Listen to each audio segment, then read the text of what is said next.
Profcast.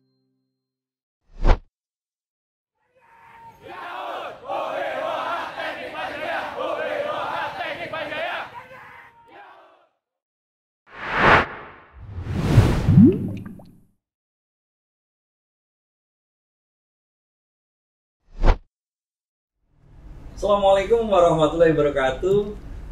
Para pencinta Profcast yang budiman, hari ini mudah-mudahan lebih menarik dari Profcast sebelumnya.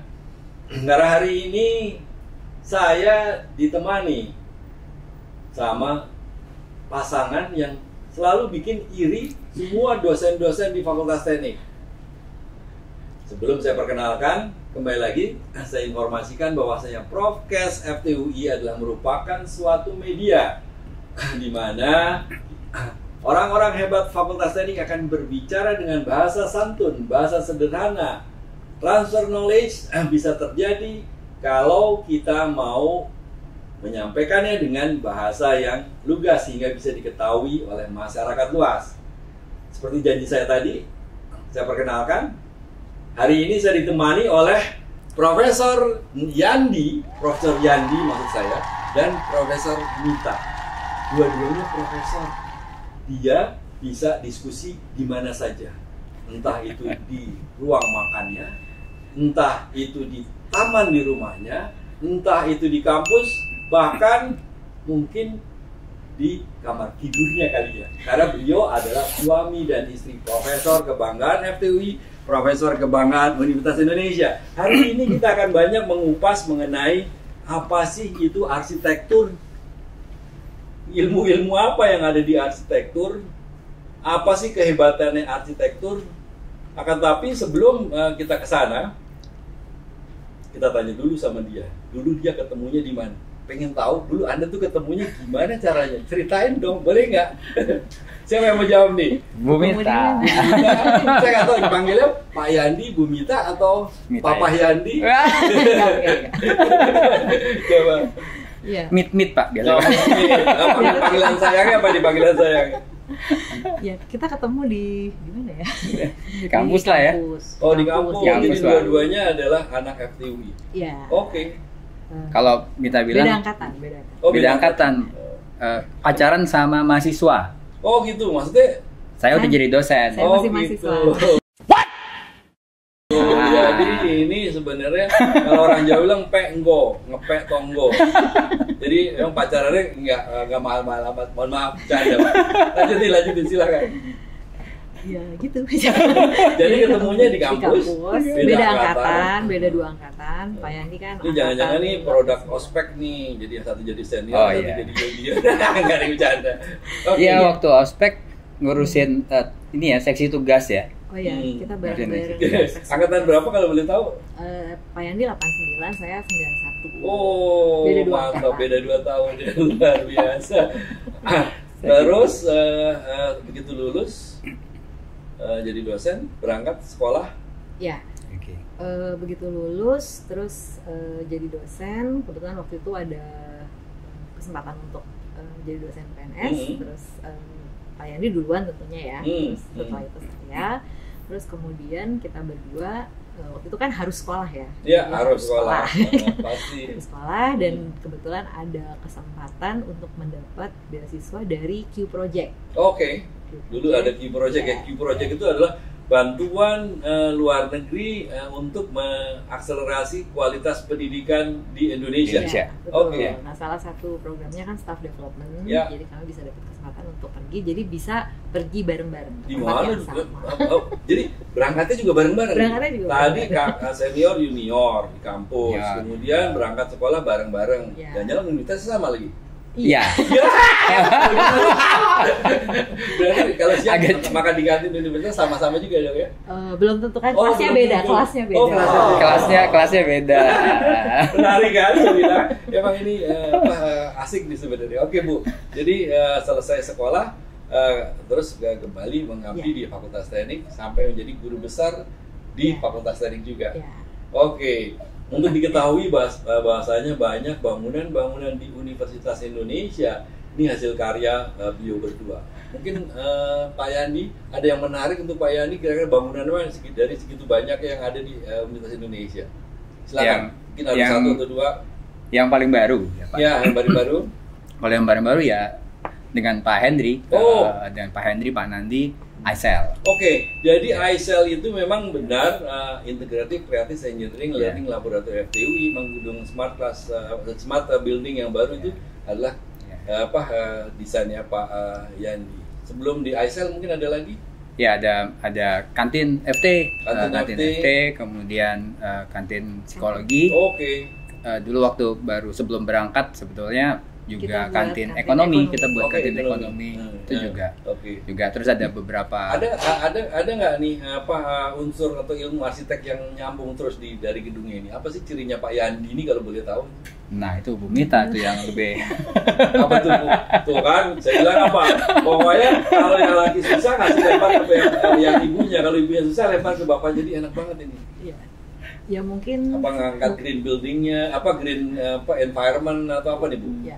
Saya untuk tiap bangunan mestinya beda-beda ya Pak. Oh, beda-beda. Jadi Oke. tapi satu hal yang rasanya kita selama ini selalu coba untuk terapkan itu adalah bagaimana kalau kita mendesain itu harus sesuai dengan konteksnya.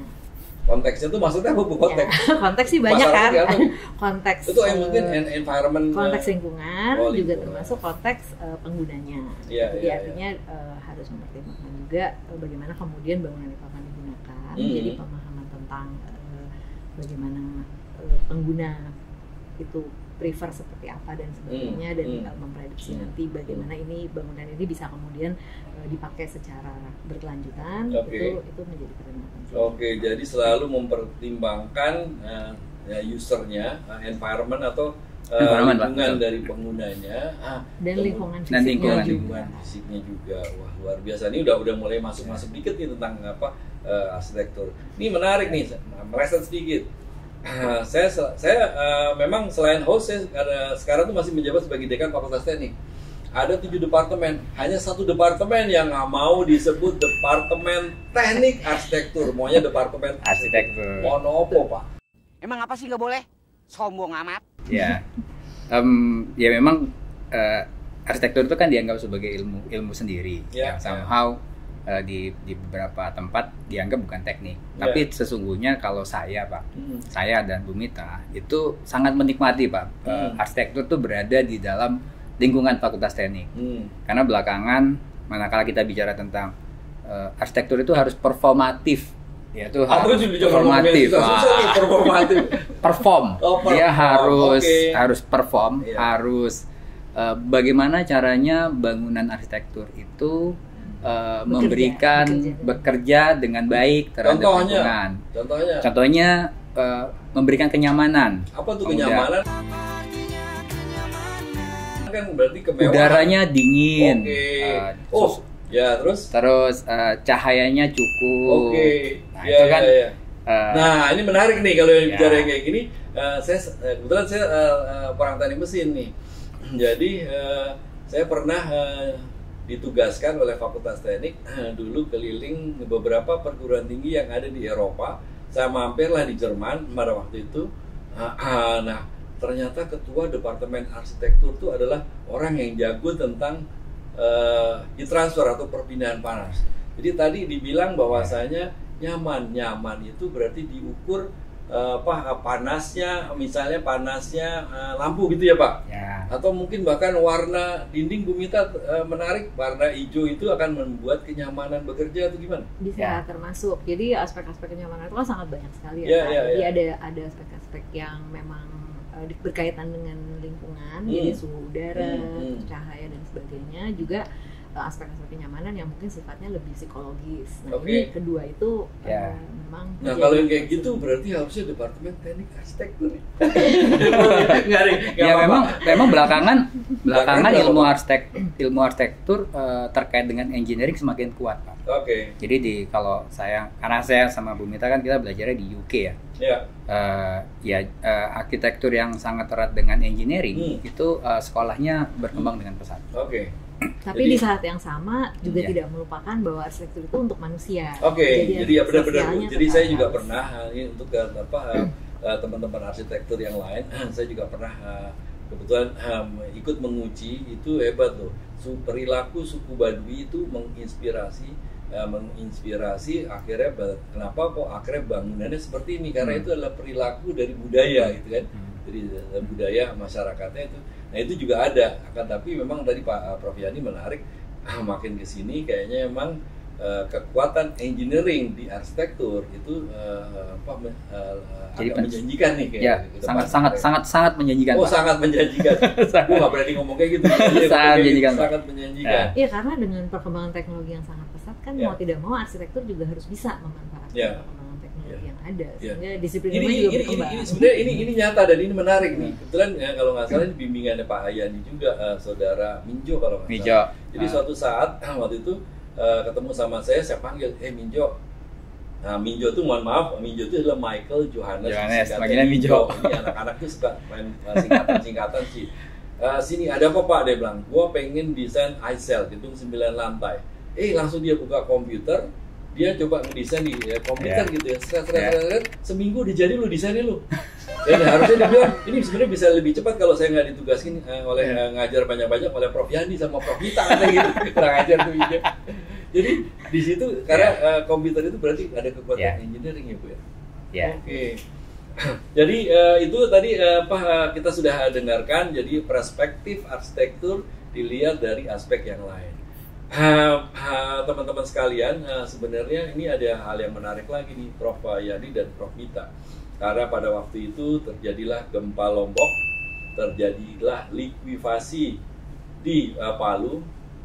Beliau ketemu sama saya, ceritanya gimana tuh Pak Yandi ya. Jadi akhirnya kita punya sekolah Indonesia Cepat Tanggap. Seminggu setelah 2 minggu setelah gempa saya ke Lombok. Kemudian saya datang ke sana. Sebenarnya saya pengen belajar kan Pak tadinya, pengen belajar kalau bangunan setelah gempa itu kayak apa dan seterusnya. Itu kan labnya sangat hebat. Saya datang ke sana, terus begitu ngeliat sana kok saya mikir ini kayaknya kita mesti ngelakukan sesuatu. Terus ya itu kemudian saya pulang, saya ngomong ke Mita, kayaknya kita mesti sesuatu. Pertama yang harus kita lakukan adalah kita ketemu Pak Hendri, ketemu Pak Hendri untuk nanya, Pak Hendri, kalau misalnya FT melakukan sesuatu, Pak Hendri support apa enggak? Padahal gue tuh gak tahu juga mau ngapain. Jawabannya apa pada waktu itu? Iya gitu ya? Langsung iya. Lakukan gitu kan. Tapi kita nggak punya duit ya Pak ya. Gitu. Pokoknya kita lakukan aja gitu. Udah kayak gaya teknik orang nggak jelas gitu, nekat habis gitu. Itu waktu itu kan sekolahnya yang rusak Pak. Itu sekolah. Waktu itu kan kita memutuskan untuk kita bantu sekolah. Itu ada 2 sekolah di Lombok yang kita bantu. Nah, seminggu setelah itu kan, setelah ketemu Pak Hendri, begitu Pak Hendri bilang lampu hijau, artinya FT mensupport itu, terus langsung kita kan menggalang kekuatan. 2 minggu kemudian kan kita ke sana Pak. 2 minggu sana langsung peletakan batu pertama, seingat saya. 2 minggu atau 3 minggu lah, langsung peletakan batu pertama dengan dana seadanya. Waktu itu kan Pak Hendri datang, Pak Nandi, pokoknya tim FT total support. Dan nggak lama setelah itu justru bangunan TK-nya ada yang ngegantiin, kemudian bangunan sekolahnya tuh ada yang ngegantiin, semua sumbangan dari alumni ini. FT bolehlah Pak di situ Pak. Emang sehebat apa tuh sekolah Pak? Sampai banyak orang mau nyumbang. Yang saya dengar sekarang sampai membangun ada 13 atau berapa Bu Mita? 10. Oh, 10. 8 sekolah. Palu sama Lombok loh. Iya, Lombok di Lombok ada 2. Lombok ada 2. Terus 1 di Sumbawa. Kemudian di Palu ada 3 dan di Sigi ada 2. Oke, jadi sekarang kembali, apa hebatnya sekolah? Mungkin Bu Mita atau Prof Mita atau Prof Yandi nih. Yang pertama, kita berusaha supaya sekolah itu bisa dibangun dengan cepat. Jadi karena ini kan setelah bencana, artinya anak-anak itu cepat itu berapa Bu? Berapa cepat. Prof? Cepat waktu itu untuk yang di Lombok kita bisa selesaikan dalam waktu sebulanan ya. Gila loh, 1 bulan itu bisa membuat sekolah lengkap untuk anak SD, TK, SD, SMP kalau nggak salah juga. SD dan TK. Oh SD dan TK, luar biasa nih. Jadi menarik ya, dikasih nama Sekolah Indonesia Cepat Tanggap. Ya, makanya kita kasih nama Sekolah Indonesia Cepat Tanggap. Jadi 1 bulan. Jadi bisa cepat. Jadi dibangun 1 bulan, apalagi Bu? Tapi yang di Sumbawa, yang di Palu itu 2 minggu Pak. Oke. 2 minggu untuk 2 minggu lagi. 2 minggu. Jangan-jangan lo rontoknya 2 minggu juga udah rontok lagi, enggak ya? Enggak. Sampai sekarang masih Pak. Oke. Sampai sekarang masih. Nah itu yang kedua. Jadi meskipun dibangun dengan cepat, bukan berarti kualitasnya sembarangan. Jadi justru kita ingin dia cukup cepat, tapi bisa kualitasnya baik dari sisi konstruksinya, tapi juga dari sisi penggunaan ruangnya, dia bisa mendukung kegiatan belajar yang menyenangkan buat anak. Oh ya, dengar-dengar dapat award. Nah, ya jadi dari mana tuh? Waktu tahun 2019 kita mendapat award yang namanya Future Arts Green Leadership Award. Ya, award luar biasa tuh. Asia ya. Jadi benar-benar sekolah Indonesia cepat tanggap dibangun 2 minggu sampai 1 bulan itu sama kayak sekolah yang ada. Lebih baik Pak. Nah? Lebih baik. Oh lebih baik. Oke, lengkap ya Pak. Toiletnya juga ada, toiletnya dirancang kalau nggak salah. Ini dari fase perancangan sampai dibangun itu waktunya pendek sekali. Dan ini sangat membantu masyarakat di sana. Jadi itu kalau sekolah itu kita pastikan mendesainnya itu 1 hari sudah harus selesai. Iya benar juga. Jadi rute. Tadi saya cerita Mijo tadi, waduh benar. Jadi rutenya Pak, rutenya begitu kita tahu ada kejadian, kemudian tim datang ke sana, paginya kita sampai, paginya kita langsung ngedesain, kemudian siangnya ke hotel untuk memastikan desainnya, malamnya langsung diverifikasi apakah komunitasnya setuju atau tidak sama desain kita. Besoknya udah langsung mulai ininya pengukurannya langsung jadinya. Bopelangnya besoknya. Jadi kita bisa langsung pulang. Tukangnya langsung kerja. 2 minggu kemudian jadi. Cuma nanti dulu orang arsitek itu kalau berpikir sesuatu itu pasti ada ceritaannya, ada filosofinya. Ya. Nah, sekolah Indonesia cepat tanggap itu kalau mau diceritakan sedikit ya. Nah, sedikit itu sebenarnya diinspirasi dari apa dan setahu saya ini model puzzle atau apa nggak ngerti saya. Oh iya, modular Pak. Modular namanya. Ya. Kita memang sekolah ini dibangun dengan sistem modular. Jadi yang kita mulai dari membuat modul-modul ruang-ruangnya yang bisa dipakai untuk berbagai macam kegiatan belajar.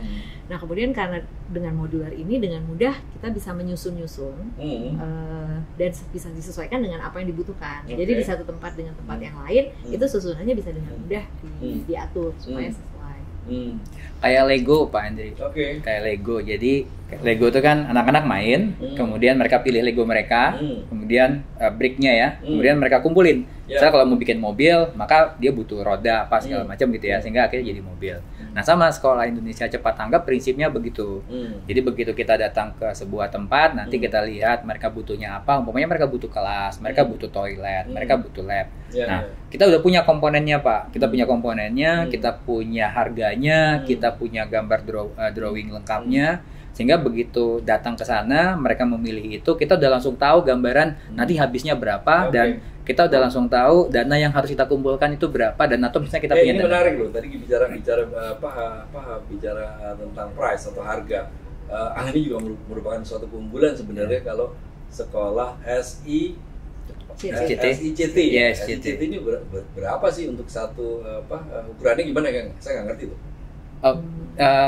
TK ya. Kita kan waktu itu TK modelnya jumlah siswa 40 kali ya atau 30. Dua kelas TK ya yang kita buat itu 2 kelas TK lengkap dengan ada toilet, kemudian dilengkapi dengan selasar, tempat bermain, panggung, ada panggung untuk tempat mereka performa dan sebagainya. Itu antara 150 sampai 200 juta. Lengkap dengan furnitur. Udah kayak orang jualan ya Pak ya. Ini yang sebenarnya yang harus kita kasih sama masyarakat juga, ternyata banyak hasil-hasil penelitian kita tuh yang bisa diimplementasikan ke masyarakat langsung. Dan harganya murah ya. Jadi kalau kita bisa, kenapa kita harus ambil dari luar negeri? Jadi kalau memang tadi emang SICT itu memang kita nggak bisa lebih detail lagi. Silahkan mungkin bisa di search ya di YouTube kalau nggak salah banyak. Ada di YouTube. Bentuk sekolahnya kayak gimana sih? Jangan-jangan sekolahnya 2 bulan rubuh karena dibangunnya juga 5 bulan. Sampai sekarang dibuktikan masih ada dan masih digunakan ya. Setelah jadi yang di kasus yang di Lombok itu juga setelah kita bangun, kemudian mereka kena gempa, sekolahnya masih bertahan dengan baik, dan berfungsi dengan sangat baik. Ada cerita sebenarnya masih sekolah tadi, katanya yang tadinya akreditasinya nggak bagus jadi bagus, benar apa? Oh iya, itu kejadian di salah satu sekolah di Sumbawa. Di Sumbawa. Oh iya. Jadi Sumbawa itu tadinya kan kita buat TK di desa ya, sekitar 2 jam kalau dari kota Sumbawa. Kemudian sekolah itu setelah kita bangun, kemudian memang men-trigger komunitas sekolah untuk kemudian banyak program-program yang bisa berkembang, termasuk mereka buat penghijauannya jadi lebih baik. Kemudian sekolah itu menjadi terakreditasi baik dan kemudian dapat penghargaan juga ya. Iya, dia jadi sekolah pilotnya di sekolah sehatnya. Di kabupaten atau kabupaten mereka. Jadi luar biasa, menarik sekali karya dari Prof Mita dan Prof Paramita sebenarnya lengkapnya. Nama Prof Yandi Atmo. Yandi Andriatmo. Yandi Andriatmo. Luar biasa, kita sudah coba bicara tentang dunia arsitektur termasuk implementasinya. Akan tapi sebenarnya itu semuanya itu terjadi karena ya bukan karena dia suami istri, enggak. Akan tapi kita mau tanya lagi sebenarnya kalau lagi berduaan itu ada lagu favorit nggak sih sebenarnya yang sama itu? Coba pengen tahu. Apa nih lagunya? Lagu enggak mungkin bukan judul, saya juga suka. Akan tapi yang pasti yang soft atau yang apa sambil apa sih kesukaannya, kayak dengar suka minum kopi juga di dua-duanya. Sebenarnya kalau selera sama kesukaan kopi tuh tadinya beda sih Pak. Oh tadinya beda. Jadi kayak contohnya Pak Yandi tuh suka musik. Oke. R.E.M. ya yang agak-agak alternatif. Oh gitu ya. Mantap. Saya nggak pernah dengar tuh yang seperti itu. Terus kopi juga saya tadinya nggak ngopi. Oh gitu. Tapi terus jadi ikutan. Jadi sekarang karena sering dibikinin kopi sama Pak Dekan juga. Jangan, bukan gara-gara itu. Akan tapi emang cukup menarik. Banyak sebenarnya cerita dari dua sejoli ini gitu ya. Tadi saya katakan bahwa ini yang selalu membuat iri dosen-dosen FTW karena emang dia bisa berdiskusi di mana saja. Ini banyak yang harusnya kita bisa gali, akan tapi mohon maaf waktu kita pendek gitu ya. Mungkin ada kata penutup kepada masyarakat. Iya. Kami menyenangi ilmu arsitektur Pak. Jadi itu kenapa kemudian berkiprah di kampus. Dan menyelami ilmu arsitektur itu memang pada akhirnya membuat 3 hal sekaligus ya Pak. Pak Andre. Jadi pertama kita jadinya belajar lagi, dengan mahasiswa kita belajar, kemudian mengencourage mahasiswa untuk belajar dan seterusnya. Pengetahuannya tidak ada habisnya. Terus yang kedua adalah ini mungkin ruangan bagi kami berdua untuk kemudian kita berdiskusi dan mendiseminasikan lewat publikasi atau apapun itu, termasuk Sekolah Indonesia kan ini kan sudah kita daftarkan paten dan seterusnya. Sehingga kekuatan pengetahuan kita tentang arsitektur bisa berkembang.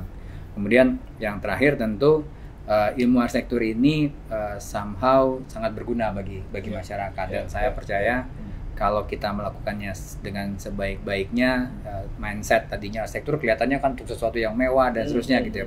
Pada akhirnya dengan kita meletakkan ilmu ini pada tempatnya, ini dibutuhkan oleh semua lapisan masyarakat dalam keadaan apapun, dan itu yang kemudian kita coba untuk kita kembangkan di Fakultas Teknik Universitas Indonesia ini. Oke, Bu Mita ada yang mau disampaikan?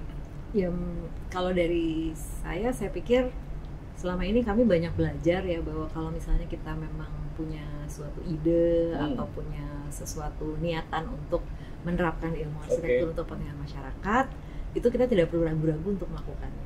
Karena itu yang kemudian menjadikan apa yang selama ini jangan mikirin duitnya ya. Ada duitnya, ada modalnya, pokoknya kerjakan aja dulu gitu. Yang penting dia bermanfaat untuk masyarakat. Saya garis baik, bermanfaat untuk masyarakat. Jadi yang pertama adalah kalau Anda punya keinginan, lakukan. Anda jangan khawatir bahwa ini nanti desainnya akan seperti apa, karena yakin sumber daya alam Indonesia itu banyak sekali. Sebagai contoh tadi Sekolah Indonesia Cepat Tanggap itu semua juga dibangun dari sumber daya alam Indonesia, atau enggak barang-barang yang ada di Indonesia, sehingga kita bisa cepat. Hasilnya menarik, hasilnya bagus.